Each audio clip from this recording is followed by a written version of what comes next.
Hi, Romesh Shivastu here, Editor-in-Chief, SightsIn Plus. Welcome to our YouTube channel. Please to subscribe this for the HR news, for HR updates, and conversation with the top-notch CHROs.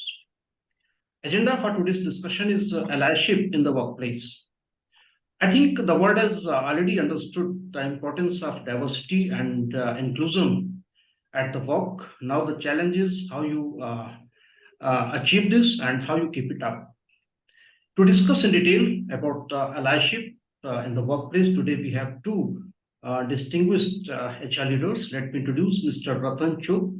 He is a co-founder at Front Flow Technologies, and Ms. Pallavi Mishra. She is Assistant Vice President HR with the Amanta Technologies. Ratan, if I come to you first, without beating around the bush, that what is the allyship and why the allyship is good for the business? Well, somebody has to champion the program, and that comes from the top, and therefore allyship has to be the driving force to establish diversity and inclusion across various categories. Why it is important? Unless you have a champion for a cause, and on a sustained basis, it would not survive. Generally, the awareness of such programs in day-to-day business fraternity is less when people are more focused on task and deliverables than looking at wider cultural issues. And therefore, it is important that somebody champions it, somebody keeps it as his or her agenda and drives it. So, Pallavi, would like to add here something? No, I completely agree with Mr. Ratan. See, it has to start somewhere.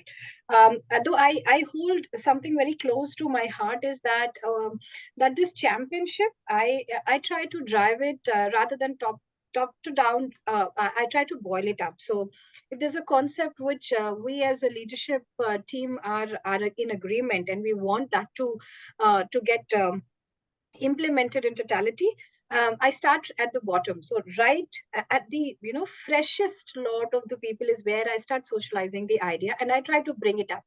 And another thing that I definitely focus here is that when I talk about the idea, I stop after a while, so that when you throw a concept to these newer generation people, they come back with the ideas how you can bring it out in a more beautiful manner, in more blossomed manner.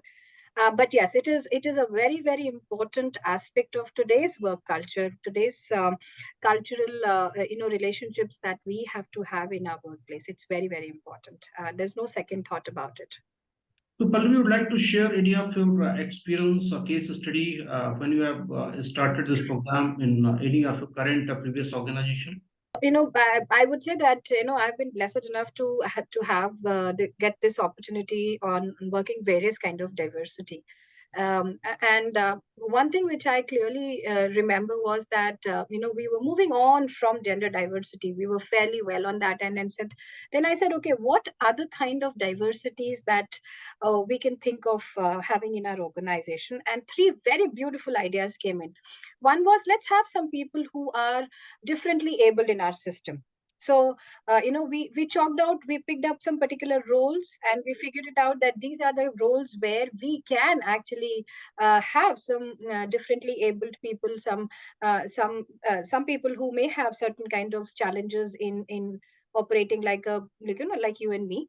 But what we did was that we started working on two fronts. One, preparing the infrastructure for these particular specially abled people, and then started thinking that how do we reach out to them. So it worked beautifully because we got people at various roles, right from software developer to somebody who can do the Excel, kind of data analysis, to somebody who can man our help desk. Second aspect which I would want to bring out was that we said diversity. So then we brought in diversity from the students or the younger folks from the families who have been hit by the terrorism at any point in time. So, for example, the family members or the earning members, let me call it that ways, they have been shot down either in a terrorist attack, or they have suffered injuries like that, because of which their financial status has decreased or has got impacted very, very badly. We picked up specifically these students from the colleges, and we got them into the mainstream. We trained them and we got them as full-time employees. Yes, challenges are there. It is not easy because everybody has their opinion. But I think if there's no challenge, there's no fun in achieving anything either.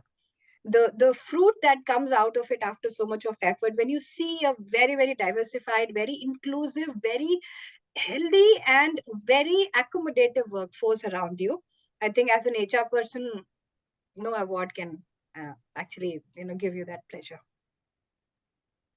I think there are various companies which implemented the allyship in the workplace. If I name with the Microsoft, Google, Johnson's and Johnson's. Recently, the Max Life, they have started the allyship at the work. And Ratan, I think you have also implemented maybe in your previous organization somewhere the allyship program. So, what are the challenges generally the HR leaders or diversity leaders face when they start the allyship programs in the organization? It's at various stages. At the first level, it is increasing the awareness about the issue itself. So I'll give you an example. When I started Allyship program in my previous organization, we started with the focus group meetings to bring about, understand what the issue is, what's actually happening on the ground level, like Pallavi mentioned some time back. And one wonderful experience I remember, that we had this brainstorming session with a group of young boys and girls in the team. And we were talking about gender diversity at that time. And at end of this 45-minute session, one boy stood up and said, I never realized that it's an issue in our team. He was not even aware that by his unconscious actions, that's the impact that is floating around. And he said, oh, this is a non-issue actually. This is what is causing people a concern. It can be resolved overnight. So I think it all starts with awareness, and awareness at all levels. This is one example. Then people get to begin with understanding the resistance that they have unconsciously about certain things, and that becomes a huge issue. So that's one aspect. The second aspect is inertia. People struggle. Sometimes they find it easier to hire people. Like Pallavi mentioned, that you identify roles where they're right fit. It takes an effort, and you have to make people aware the final outcome of that. And it's not only a good thing to do. It's essentially, there are enough studies and research that show that uh, diverse and inclusive organizations are far more creative, and they come up with wonderful ideas which are not possible otherwise. And therefore, you have to make aware and get over that resistance of people in the decision making and the initial effort it takes to make this going. And then a very larger issue, which is I have experience in a large multinational organization, is to how to sustain this program. It's very well to talk about hiring people with different backgrounds, different categories, but how do you give them a career path? I'll give you an example. I used to work with an organization where we had a very robust program to induct differently abled people. And we had identified roles. We would track that number on year basis. And it was wonderful. It was very heartening to see the organization was putting that effort. In one of my sessions of, long service award program, I got to be sitting next to this person who was differently abled. And I started talking to him, asking, how does he feel? What are his challenges? And he told me that, it's a 5-year award, by the way, but for the last 5 years, I've been in the same role. And I've got increments, but there is no scope of growth.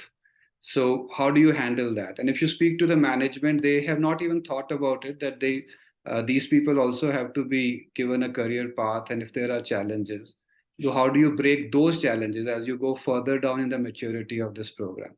So these are some of the points I want to touch about. We can talk more about it as we go along.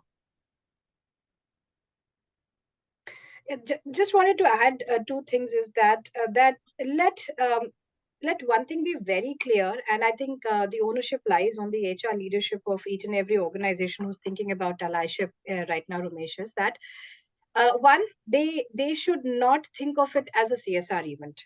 All right, this is definitely something much bigger and much better than a CSR event. And second thing is that quite a few number of times I've realized that people think that all these activities are for optics management. You want to build an image, you want to have some post on social media, build that.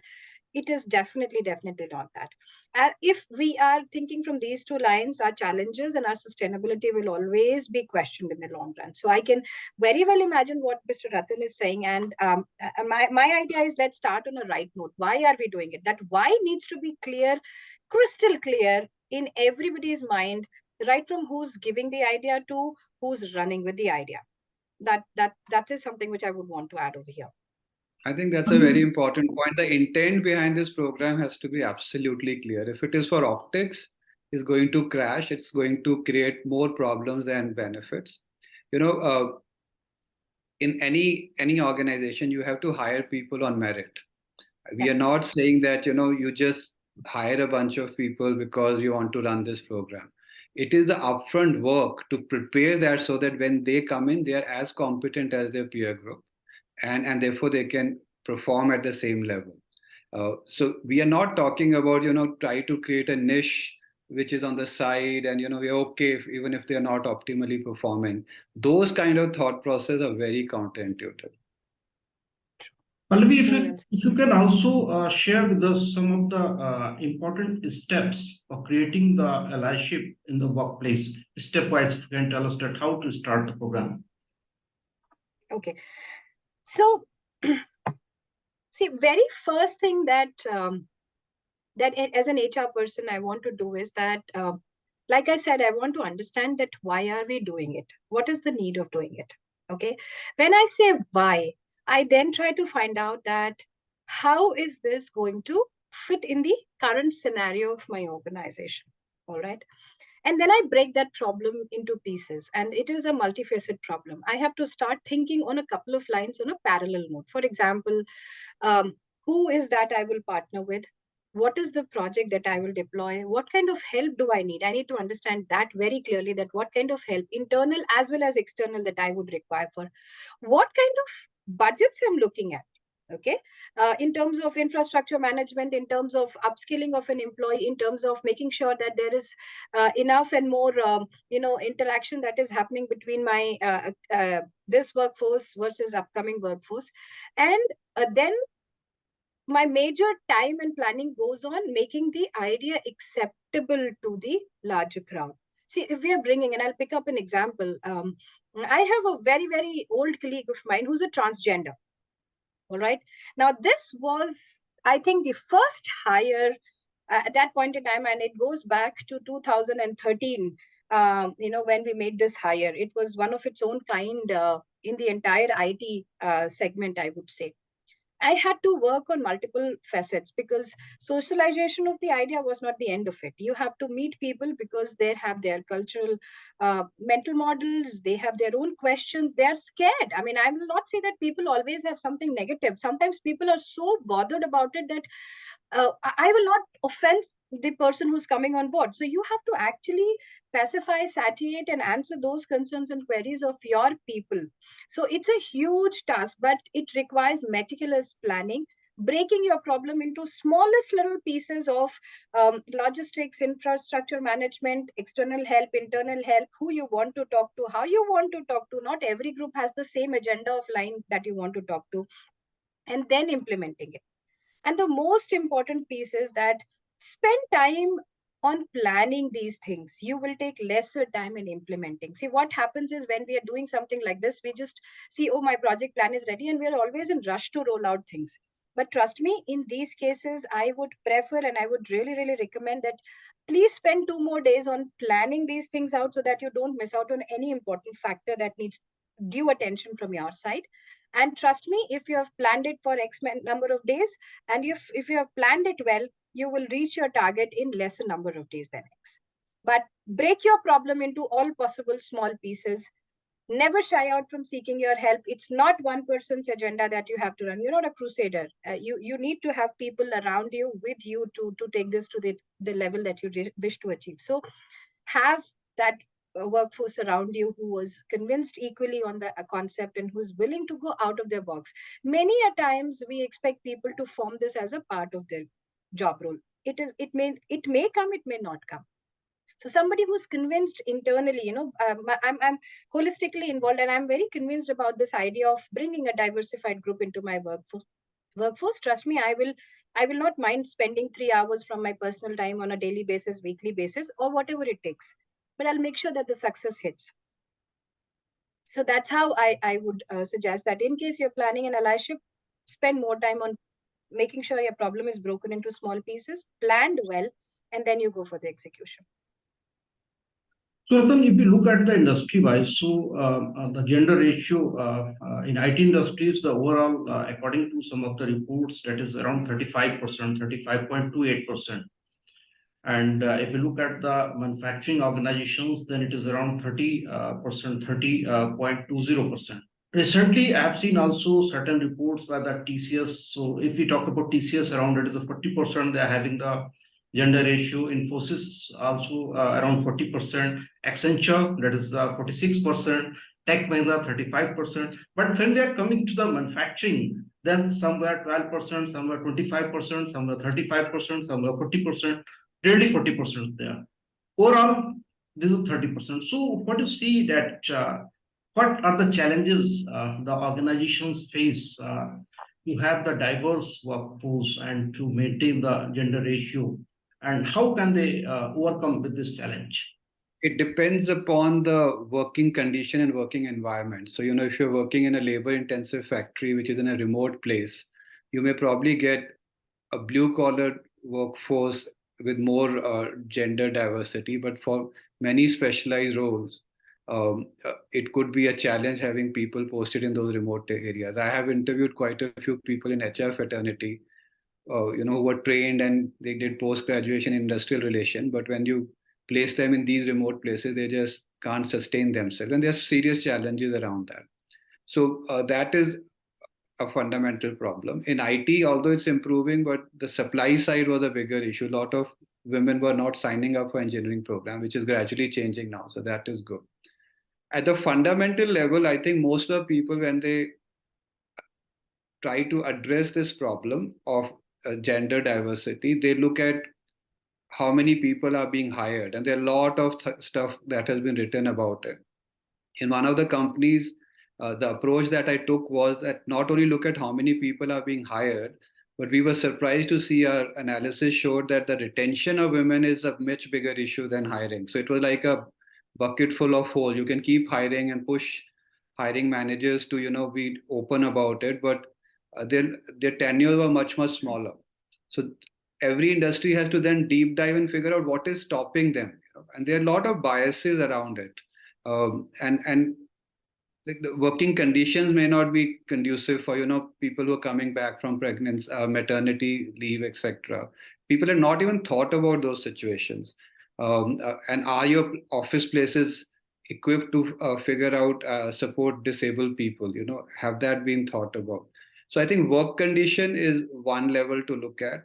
Are we ready for that, and are we able to provide not only physically safe but socially vibrant place where people can actually have a life which is a regular life, especially coming to manufacturing sector. If you look at plants like cement plants, etc., in remote places, there's a challenge. Although textile industry has a much better ratio, if you look at it in some places, even in electronic manufacturing sector, they've done a good job, and the women ratio is much higher.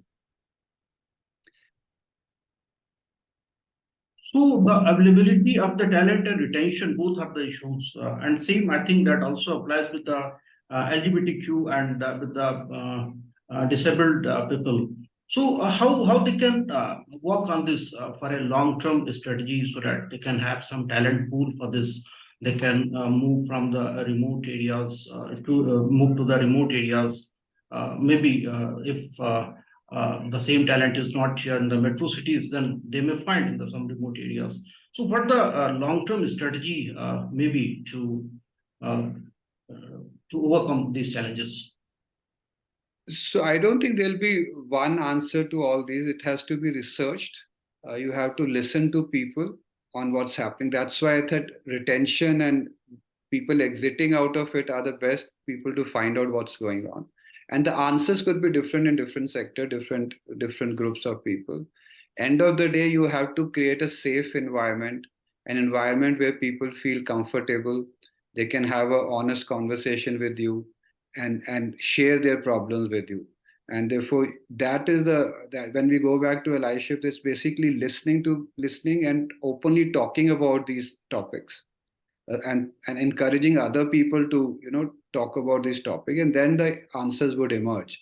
And not everything can be resolved. Let's be real about that. In certain cases, there may be challenges where things can't work out.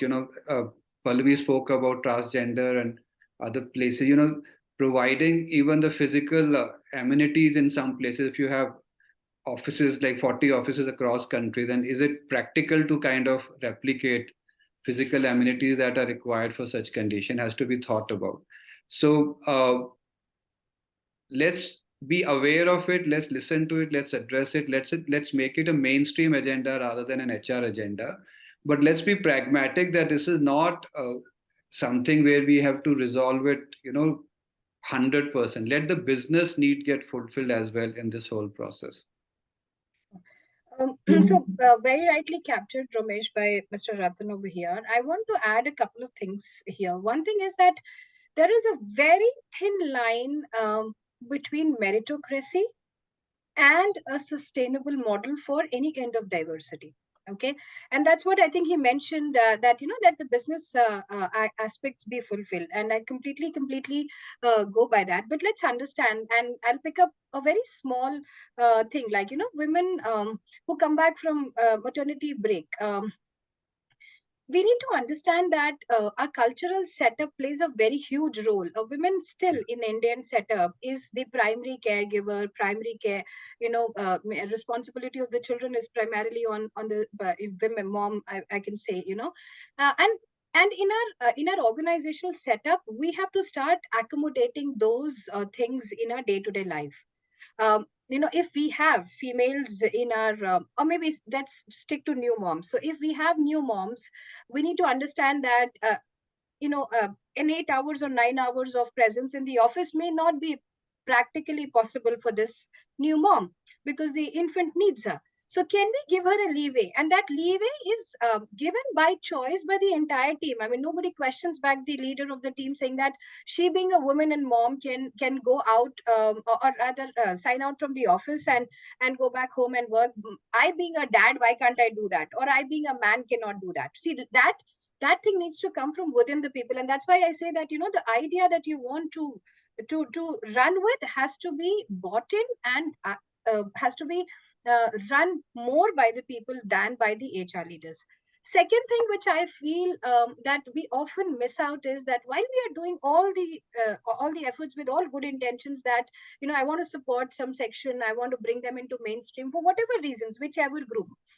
One thing that I have realized, and it is coming purely by my experience, is that uh, all our efforts, they are definitely out of the way, but the experience that we need to provide to that individual, to that segment of people who is joining as a part of this program, should not feel that I'm special. One thing which I feel is that if they find themselves saying that, oh, I'm getting special treatment because probably I'm differently abled, or for example, I had a receptionist who was visually impaired. She can't see, but then we never made her feel that she was any different from us. We used to joke around with her and never let her feel that she is playing that role because we wanted her to play that role of her disability. So the intent is that we want them to be the part of the mainstream, but without making them feel any special, or making them feel that they're getting special treatment because of their some conditions. So let them have that feeling that I'm as at par with the rest of the workforce. So these are the two things which Great points, Pallavi. yeah. Absolutely.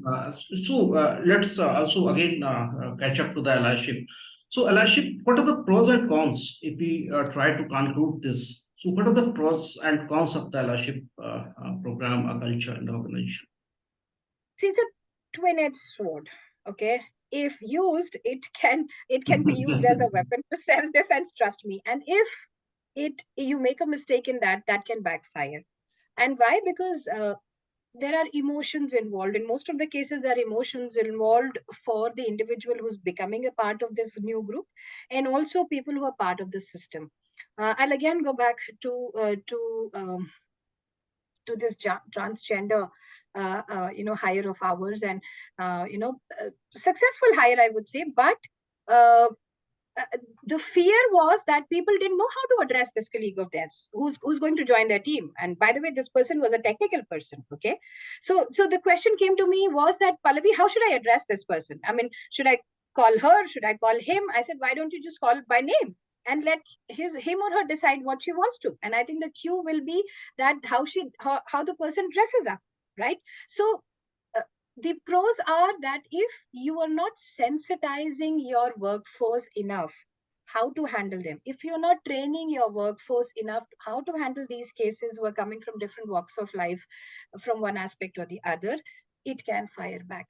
It can fire back because they might just put them into a cocoon and say that instead of making a mistake, let me not even talk, let me not even look, let me not even share anything, right? And that is not how you feel anybody at home, right? I wouldn't be feel very welcomed if in my team nobody is talking to me for all good intentions. Right. Second side of I it have is the also few minutes now. So what is your concluding okay. remarks on this? So I think just to conclude, the pros are, it brings immense creativity and alternative viewpoints, which cannot come otherwise. And it is wonderful that if you have people with different backgrounds, the kind of ideas and experience they bring is the biggest value that you bring to the table. And the cons are, like I think Pallavi mentioned during the conversation, is that if you don't do it right, then it becomes an issue of accommodation and you compromise on meritocracy. And if you go that path, then it's not sustainable. So you have to have the right intent to run this program. Otherwise, you are on a slippery ground. So thank you, Ratan and Pallavi, for joining the conversation and sharing your thoughts on allyship. Thank you so much. Thank you so much for having Pleasure us. talking to you both. Thank you. Thank you, Pallavi. Thank you, sir. Thank you. Bye-bye.